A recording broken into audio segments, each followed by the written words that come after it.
we get started with today's episode, I would like to quickly read you our podcast disclaimer.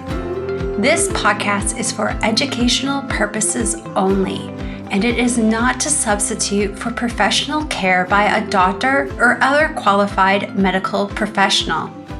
You should always speak with your physician or other healthcare professionals before doing any fasting, changing your diet in any way, taking or adjusting any medications or supplements, or adopting any treatment plan for a health problem.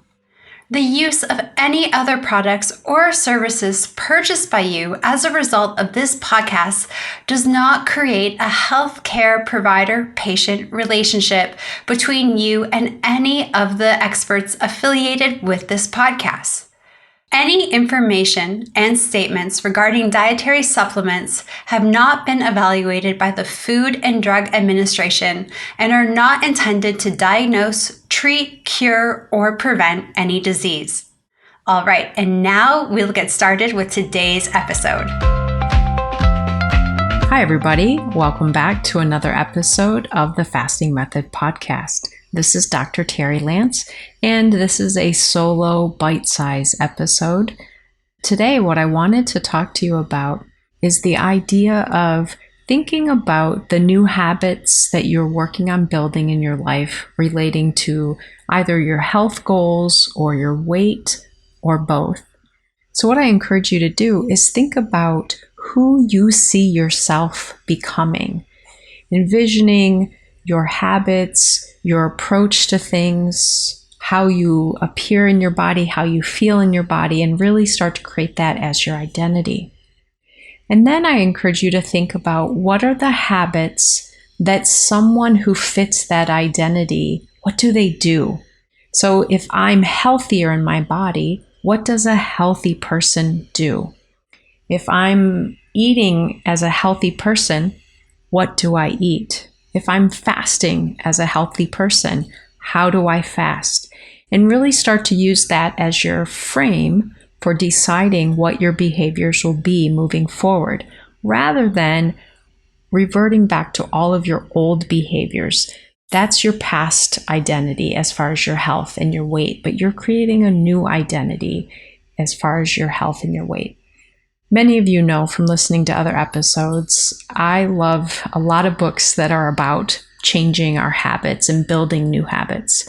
And James Clear, who wrote Atomic Habits, is one of my favorite authors for this topic, and this is one of my favorite books. If you haven't read it, I highly encourage it. But one of the things I heard him talk about in an interview is the idea that creating habits that are congruent with your identity makes them so much easier to create. It's easier to build habits that fit how you see yourself, how you think of yourself. So let's use, for example, if your current identity or current way of thinking about yourself is, I'm overweight, I've never succeeded for long on a weight loss plan, I'm not healthy. You might think of yourself as having a particular health condition, or just think of yourself as an emotional eater, or think of yourself as a late night eater, or any of these ways of seeing yourself. And then you decide you're going to work on this, and you want to create a habit where you don't eat at night, or you want to create a habit where you only eat the foods that work best for your body.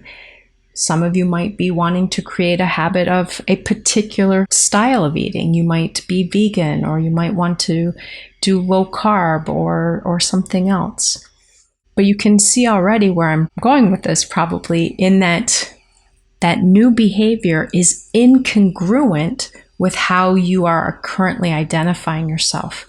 So we have to work on that self-identity and then build the habits that support that identity. So I'm going to talk a little bit about my example of this that I share often with my clients and in our community.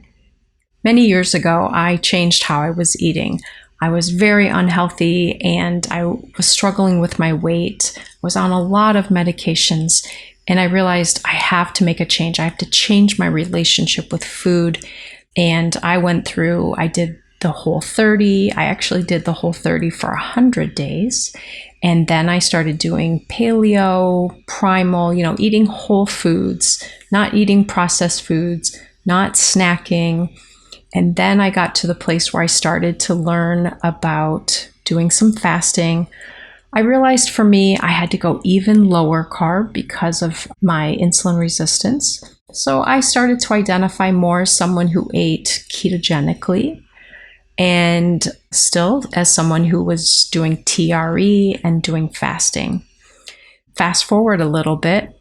Once these pieces of my identity became really clear, other behaviors and habits started to gel and make more sense and become easier to continue or further develop. So because I identified as someone who eats very low carb or ketogenically, if my friends asked if I wanted to go to a restaurant, I said sure. And I didn't have to ask myself, will I stay on plan today? Will I eat low carb or ketogenically today? I knew the answer was yes because that was my identity. I am someone who eats this way. So whether I go to this restaurant or eat at home, these are the foods that fit my approach. So I don't even have to look at certain parts of the menu because they don't fit my identity of who I am as an eater. Now, yours may not be low carb or ketogenic or vegan or carnivore. It may not be any of those labels, and that is fine. Actually, I love it when people have a way of identifying it without one of those labels. But let's say, for example, you just see yourself as someone who is a healthy eater or a whole food eater, and you know what that means for you. That's going to make your decisions a lot easier. But where I see people struggle is if they say, I want to be healthier, I want to lose weight, but I really like to eat this food, or I really want to still be able to do this. You have to create the identity that you're building and then create those habits that support that identity. As James Clear talked about it, as I mentioned earlier, this is how you're going to make those new habits become solid for you. If they're incongruent, your brain is not going to latch onto them. They're too foreign. They don't make sense. They don't fit. Like they're puzzle pieces to the wrong puzzle. And so your brain can't really make them happen. Similarly, if you want to change your habits around physical activity, you can't describe yourself as, I'm a lazy person, I really don't like to exercise, while you're trying to build an exercise or movement habit. You're going to have to start seeing yourself differently, talking about yourself differently, create that identity. I'm someone who moves well in my body. Oh, well, then I can go for a walk today. Now this walking habit fits my identity rather than, I'm not really someone who likes very much exercise. Oh, I probably should go to the gym. It's going to be really hard to create that new habit of going to the gym or going on a walk when your identity says that those behaviors don't fit. So the big kind of takeaway from this, again, just to simplify it, is think about the identity that you want to embody. It can be broad or it can be really specific, but let's say I want to even just say, I am a healthy person. I make decisions based on what creates a healthy body and a healthy lifestyle. Then I can focus on the habits that create that, the habits that help me to achieve that goal. Does a healthy person do this? Not so much. Okay, then I don't do that very much or at all. Does a healthy person do this? Yeah, that's a healthy behavior that healthy people do. Well, great. I'm going to start doing that. I'm going to make that habit. So work on the identity, who you want to be, how you would describe yourself, how you want to see yourself, and then start to build the habits that support that, rather than trying to do a mismatch of seeing yourself one way and then trying these goals. This is also true to think about yourself as a faster. If I'm someone who doesn't really like to fast, it's going to be really hard to create good fasting habits. But if I see myself as someone who's capable of learning how to fast and develop my fasting muscle, I can start to build those habits. So, really simple here, folks. I know doing all of it is not simple, but the concept is really simple. So keep working on what is the identity that I want to carry and embody, and then what are the habits that I want to put in place. Those habits will happen much more easily when they're congruent with that identity. I will be back in a few weeks. Take good care, everybody. Bye-bye.